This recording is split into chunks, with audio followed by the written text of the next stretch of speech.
Plutôt, oui, Talibé, on s'intéresse à Ibrahima Diallo, le responsable des opérations du FNDC, empêché de nouveau à sortir du territoire, donc à voyager, à se rendre en France. C'est lui-même qui a donné l'information sur sa page en précisant qu'il était à l'aéroport, qu'on lui avait retiré son passeport, qu'on ne lui avait pas rendu pour lui permettre de voyager, non plus pour en tout cas récupérer son passeport et éventuellement sortir de l'aéroport. Et il précise qu'il devait pourtant prendre son avion dans 30 minutes. Ouais. Donc c'est ce poste qui a alerté l'opinion. Ouais. Il s'agit du même Ibrahim Diallo qui, le 1er juin, justement, a fait, en tout cas, a échoué à pouvoir voyager du côté du Niger et qui, quelques jours après, a porté plainte contre le commissaire, l'ex-commissaire de l'aéroport. Le procès est en cours. Ouais. Et donc, il se retrouve à nouveau empêché de voyager. Alors, aujourd'hui... Qu'est-ce qui se passe exactement autour du cas Ibrahima Diallo? Parce qu'il y a Fonike, le coordinateur du FNDC, qui a réussi à sortir du territoire, qui allait du côté de la France pour des raisons médicales. Mais pourquoi empêche-t-on systématiquement Ibrahima Diallo de pouvoir le faire alors que, sauf erreur de notre part, ils sont sous le même régime juridique? Oui, Ibrahim a été empêché le 1er juin alors qu'il venait de sortir de prison, donc avec Fonike Mange et Bilo. Ouais. Et donc son procès n'avait pas eu lieu. Certains avaient voulu expliquer ce qui s'était passé, même s'il avait été libéré sans condition, ouais, sans contrainte aucune. Certains avaient voulu expliquer ça par le fait qu'un procès devait se tenir. Ouais. Et après ce procès... Maintenant qu'un procès s'est tenu... Voilà, après ce procès...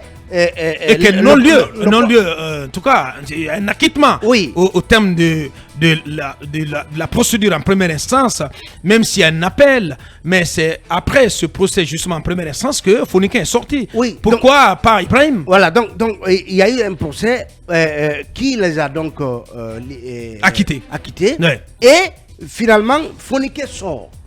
Mais Ibrahim à nouveau bloqué. Bien. Alors la question à se poser... Sur les raisons de ce qui se passe, en tout cas du cas Ibrahim Diallo, parce que ça devient un cas du côté du FNDC et devant la justice guinéenne, on va essayer donc d'aller sur le terrain pour joindre son avocat, Maître Alseni Aissata Diallo, avocat d'Ibrahim Diallo, est en direct. Bonjour, on vient d'entendre cet avocat.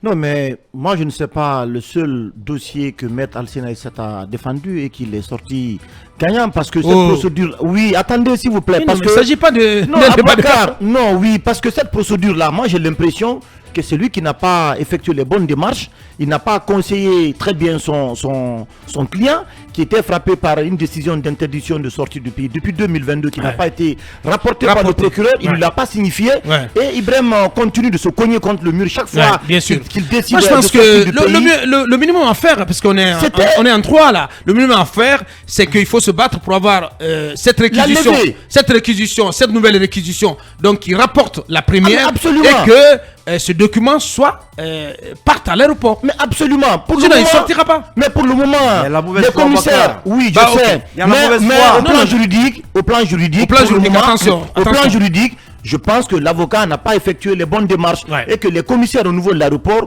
ont pour le moment tout le droit de bloquer Ibrahim parce qu'il n'y a pas une nouvelle décision donc qui est prise au niveau de la juridiction de jugement qui vient rapporter. Tout compte fait, on sait qu'aujourd'hui les motivations de maintenir Ibrahim, d'interdire Ibrahim de sortir du pays, sincèrement ne sont pas suffisamment motivées. Le débat n'est pas sur les motivations.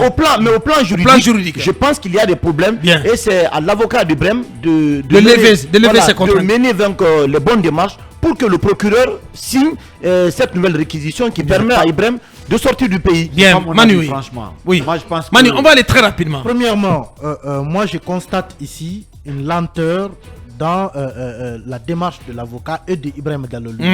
Vous planifiez un voyage, vous attendez le jour du voyage pour venir voir le procureur et vous dites que vous attendez jusqu'à 20h devant son bureau pour qu'il signe le document alors que vous êtes censé voyager, je pense, à 22h ou à 23h. Je crois que si vous aviez entamé cette procédure 3 ou 4 jours avant, c'est sûr que quelle que soit la bonne foi ou le retard ou les occupations du parquet général, non, la mauvaise foi, la mauvaise foi, possible mauvaise foi, la possible mauvaise foi, ça aussi je mets entre guillemets, et le retard dans la procédure administrative, 3 ou 4 jours avant, vous auriez la certitude d'avoir la signature partir de ce document. D'avoir une réponse. Une réponse claire. Oui, vous aurez eu une réponse claire. Ouais. Ibrahima Diallo ne serait pas venu jusqu'à l'aéroport pour s'asseoir et savoir et rester dans Je suis bien l'ignorance d'accord. du sort. Je suis bien d'accord. Voilà. On Tu peut dis la pas même chose que entamer. Bassi. Ouais. Vous entamez une procédure au dernier moment Ouais, et vous bien voulez sûr. que ça soit réglé tout de suite. Ouais. Le deuxième élément, c'est que Maître Alseni Aissata semble négliger cela, mais la procédure quand même dans laquelle Ibrahima est une procédure qui est en appel. Ouais. On se demande bien entendu pourquoi Fonikè est sorti, Ibrahima n'est pas sorti,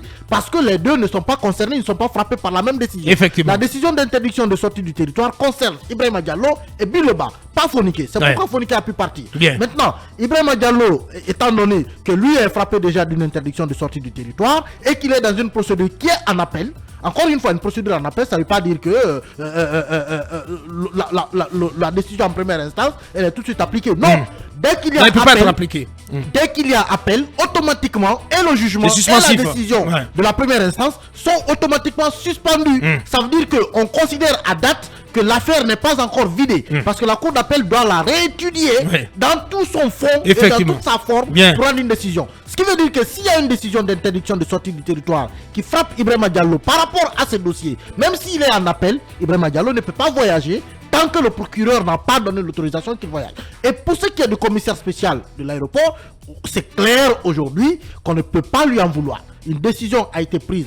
La décision, on l'a sous les yeux. Ouais. Il l'a reçue, c'était, je pense, en juillet Bien. 2022. Ouais. Et jusqu'à aujourd'hui, il n'a pas reçu le contraire, une note contraire à cette décision. Je ne vois pas pourquoi un homme, un policier de surcroît, qui a un ordre écrit, peut prendre la décision d'agir contrairement quand il n'a pas reçu un ordre contraire. Bien. Quand on a un ordre, même s'il date de 1958, tant qu'un ordre contraire n'a pas été donné, Oui. le commissaire spécial, il est obligé d'agir tel qu'il est en train d'agir aujourd'hui. Bien. Il faut que la prochaine fois que l'avocat d'Ibrahima Diallo entame cette procédure, mais qu'il l'entame à temps, Bien. et qu'il soit sûr qu'il puisse obtenir Bien. Merci. la suspension de cette Merci décision. Manu. Allez, dans un instant, on va donner la parole au principal concerné, Ibrahima Diallo, donc, qui va prendre la parole d'un moment à l'autre, parce qu'il y a beaucoup de débats là-dessus. Je lis Mohamed Bangoura, le directeur de publication de Mosaïque Guinée, qui est juriste par endroit, qui dit ceci.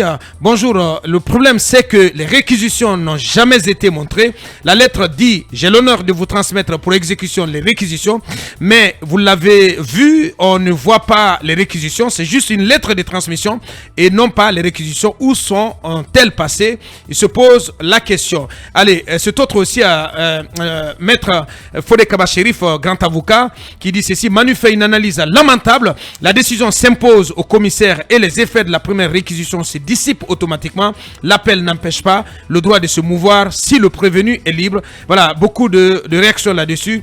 On va essayer dans un court instant. Est-ce qu'il est déjà là, Ibrahima Diallo, donc que Tidiane va appeler dans un instant? Oui, Talibé, votre avis là-dessus? Oui, vous dites, oui, très rapidement. Vous dites Traoré, Oui. qui tout de suite, je crois, qui suit le débat et Oui. qui dit pourquoi faire une demande de levée d'une interdiction qui juridiquement n'existe pas ou tout au moins n'a pas de base légale. légal. Bien, allez-y. Aboubacar, la lettre, l'interdiction que le procureur, le commissaire avait brandi au tribunal. La lettre de transmission. Voilà, date du 29 juillet. Moi, la première 29 question, juillet 2022. Bien. Je crois quelques heures ou quelques jours avant l'arrestation de Fonikè Mangé, laquelle arrestation leur a valu autant de temps en prison. En prison. Aboubacar, Plus de 10 mois. la question que je me pose, c'est est-ce que les avocats de Ibrahim Ibrahim avaient cette lettre, puisqu'elle date quand même du 29 juillet. Est-ce que c'est pendant qu'ils avaient cette lettre que Ibrahim a tenté le 1er juin de partir et a retenté à nouveau de partir? Est-ce que l'affaire pour laquelle, justement, ils ont fait cette interdiction leur a été notifiée, n'est-elle pas aujourd'hui vidée parce que, en attendant, il n'y a pas une décision les condamnant à quoi que ce soit, et donc en attendant que l'appel, le procès en appel ait lieu, je pense que cette interdiction ne devait plus avoir d'effet parce que le verdict venait donc faire tomber. Pour moi, c'est un acharnement. Pour moi, c'est un acharnement politiquement, je me dis, et je l'assume, que vous avez le terrible Sékou Koundono à l'extérieur, vous avez Fonikè Mangé qui l'a rejoint, et qui était récemment sur France 24 ou je ne sais quoi, donc qui tire à boulet rouge sur la junte, qui publie un livre qui dérange. Et est-ce qu'il faut laisser sortir Ibrahima Diallo aussi? À mon avis, c'est ça, et c'est Il n'y a dommage. rien d'autre. C'est dommage. Il n'y a rien d'autre. Oui, Lincoln, en 30 secondes avant de donner la parole à Ibrahima Diallo, qui est C'est déjà ce que j'ai voulu simplifier, Bien. dire à Emma, même si cette démarche était Non, entamée, se poser des questions, il y c'est a important, un an. parce Oui, qu'on ne non. comprend pas. Non, bien sûr. voilà. Abakar, même si l'avocat avait entamé cette démarche il y a un an, la mauvaise foi aurait fait qu'on refuse. Le procureur était à son bureau. Qu'est-ce qui l'empêche de ne pas lever? Et puis cette décision est illégale, Abakar. Le problème aujourd'hui, on veut juste empêcher ces messieurs de sortir des Bien. Guinéens. Ce qu'on va faire, On est à l'ère Alpha Condé, les mêmes pratiques sont revenues. Lincoln, je promets de te redonner, repasser la parole. Allez, Mamadou Jean, Lincoln, on vient d'entendre Ibrahima Diallo, le principal conseiller. Moi, je suis un peu déçu du comportement du procureur général, puisque si un procureur veut prendre une décision, il faut se référer au ministre. Ouais. Et le ministre, pour prendre sa décision, doit aussi appeler quelqu'un. Et ce quelqu'un doit appeler quelqu'un d'autre.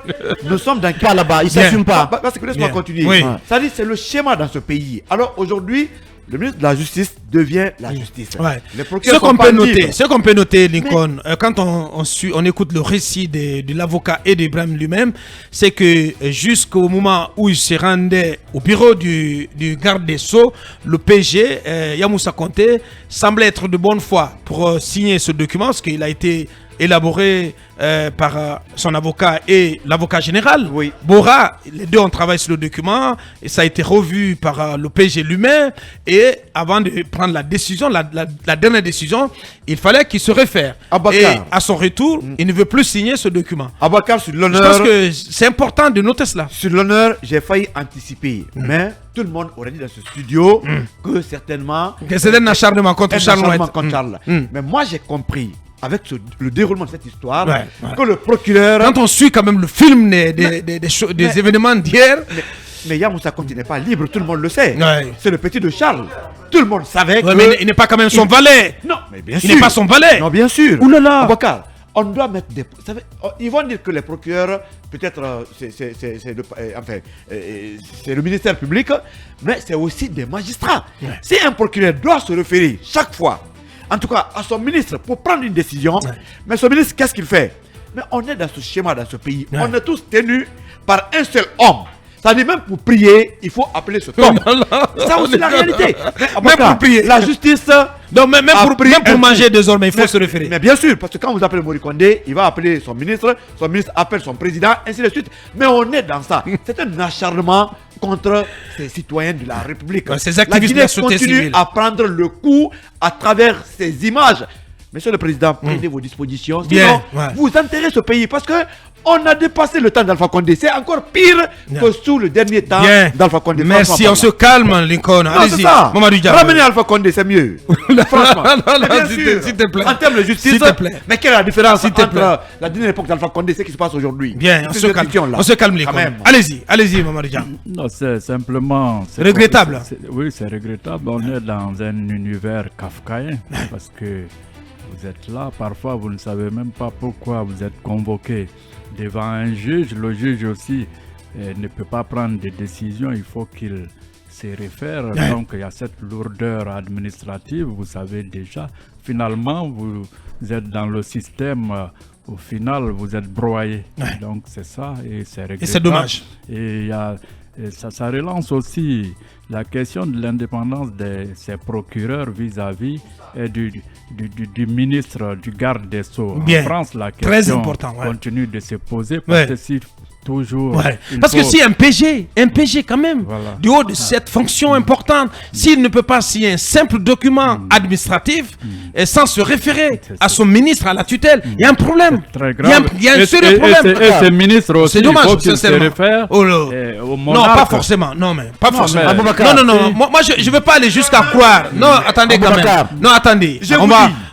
on va vraiment reposer les choses dans leur contexte. Moi, je ne vois pas comment Charles White va être obligé de se référer au président de la transition, au PM, pour que pour qu'il Aboubacar, prenne- mais non, tout est non, possible. je ne pense pas. Je C'est ne ce pense qui pas. se passe. Non, non, Aboubacar. je ne pense pas. aussi pas- Je Sur ne l'honneur, pense c'est pas. ce qui se Mais passe. si Non, non, vous non, pensez je à vous ça, dis, vous je ne attendez. pense pas. Sur l'honneur, Attendez, on on précise. Aboubacar, ça peut arriver dans ce Vous voulez pays. me dire, vous voulez me dire Ça que peut c'est, arriver. vous voulez me dire que c'est le colonel Mamadou Doumbouya qui est derrière cette décision? bien sûr. Non, Ça non, peut arriver. mais non, Non, mais ça non, mais non, Aboubacar. mais non, n'allez pas Aboubacar. jusqu'à ce Oui, niveau, s'il vous Aboubacar. plaît. Mais non, Le gros problème ouais. de notre Je suis justice, pas d'accord, Lincoln. le gros problème Oui. de notre justice, c'est l'indépendance, c'est le problème d'indépendance de nos magistrats, de nos procureurs. Parfois, le président ne dit rien, mais le ministre... il n'est même pas au courant.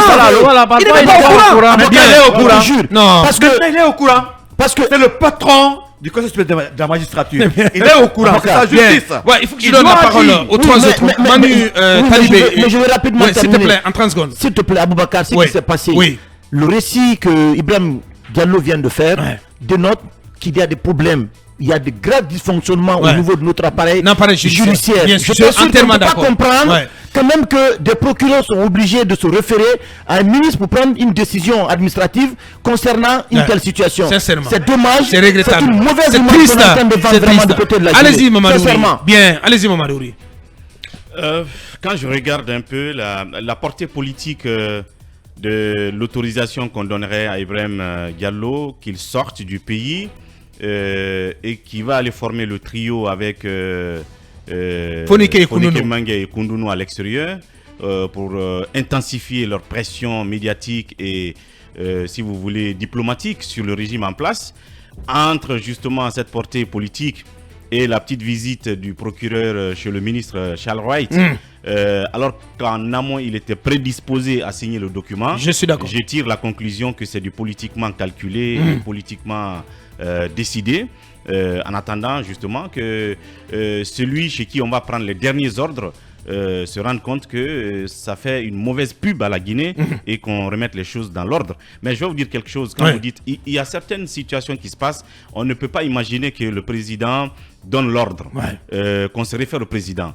Mais quand c'est des choses qui ont des portées, comme je l'ai dit, politiques, comme celle-là, je suis d'accord avec ceux qui le disent. Tu es tenté de croire.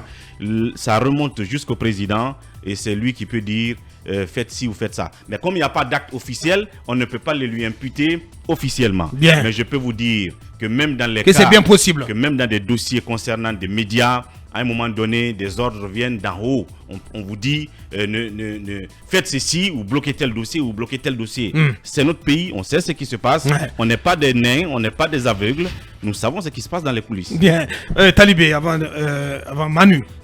Aboubacar, on a une minute. Aboubacar, vous faites l'objet d'une interdiction du territoire depuis le 29 juillet 2022. Ce n'est qu'au tribunal, quand vous poursuivez un commissaire qui vous a empêché de voyager, que ce commissaire vous brandit cet acte. Vous comme par magie. Donc, 22 juillet, mois de juin. 29 juillet. 29 juillet, mois de juin. Vous qui faites l'objet de donc un an après, en fait. Vous n'avez pas la notification de ce fameux acte administratif. Déjà, durant un an. Déjà, il y a un problème. Il y a un problème. Peut-être que si Ibrahim avait cette décision, il n'aurait pas poursuivi le commissaire. Peut-être que aussi longtemps qu'il n'avait pas tenté de voyager, même s'il était resté 2 ans en Guinée sans avoir tenté de voyager, cette fameuse réquisition du 29 juillet 2022, s'il décidait de voyager en 2026, peut-être que c'est en 2026 qu'on lui aurait montré intérêt. C'est quelle administration? C'est quelle justice? Tout cela. Vous imaginez? Donc aujourd'hui, tout cela ne crédibilise pas la justice guinéenne. C'est va-et-vient d'un procureur vers un avocat général qui doit se référer. Tout ça, cette trottinette-là dans les couloirs du parquet et puis du ministère de la Justice. Et moi, je refuse à Bakar que l'on aille jusqu'à me dire que instantanément on a appelé le président. Non, je ne peux pas y croire, sincèrement. C'est l'excès de gel de nos magistrats, c'est l'excès de gel de nos dirigeants, ces ministres et autres, qui pensent que ça n'est fini de leur mission. Qui pensent qu'en agissant ainsi, qu'ils rendent service au président, au colonel Mamadi Doumbouya, ce n'est pas du tout le cas. Allez, je pense qu'on ne va pas se permettre de croire que voilà, la dernière décision soit venue du palais M5. Allez, même si on passe de l'interdire. Allez, on marque la pause. On revient pour parler de l'évaluation qui est en cours des membres du gouvernement de transition. On ira aussi du côté de la douane. Si le temps nous permet, on présentera aussi la première phase de l'enquête de Manu sur le méga projet de construction d'une cité administrative au centre d'élection de Colombo. On revient dans quelques minutes.